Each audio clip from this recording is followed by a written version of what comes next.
ଧର୍ମଶାଳା block ସମ୍ପାରୁ panchayat କାଦୁଅ ମାଗୁରା ଗ୍ରାମର ଅଶୋକ ଜେନାଙ୍କ ଝିଅ ଲକ୍ଷ୍ମୀପ୍ରିୟା ଜେନା ପୋଖରୀରେ ବୁଡ଼ି ମୃତ୍ୟୁ ହୋଇଛି।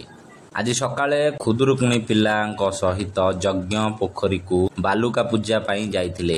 ଲକ୍ଷ୍ମୀର ଗୋଡ଼ ପାହାଚ ତଳକୁ ଖସି ଯାଇଥିଲା।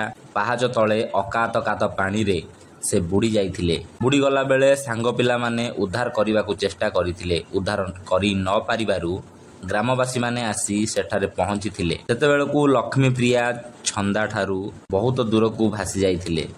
ଗ୍ରାମବାସୀମାନେ ଖୋଜାଖୋଜି କରି ଲକ୍ଷ୍ମୀପ୍ରିୟାକୁ ପାଇଲେ ନାହିଁ। ଅଗ୍ନିଶମ ସେବାକୁ ଜଣାଇଥିଲେ। ଅଗ୍ନିଶମ ସେବା ଦଳ ଖୋଜାଖୋଜି କରି ଲକ୍ଷ୍ମୀପ୍ରିୟାକୁ ପୋଖରୀ ମଧ୍ୟଭାଗରୁ ଉଦ୍ଧାର କରି ଧର୍ମଶାଳା ଗୋଷ୍ଠୀ ସ୍ୱାସ୍ଥ୍ୟ କେନ୍ଦ୍ରକୁ ନେଇଯାଇଥିଲେ। ସେଠାରେ ଡାକ୍ତର ତାଙ୍କୁ ମୃତ୍ୟୁ ଘୋଷଣା କରିଥିଲେ। ଧର୍ମଶାଳାରୁ ଈଶ୍ୱର ଚନ୍ଦ୍ର ବାରିକଙ୍କ ରିପୋର୍ଟ, ଅଷ୍ଟକିଲା ନ୍ୟୁଜ୍।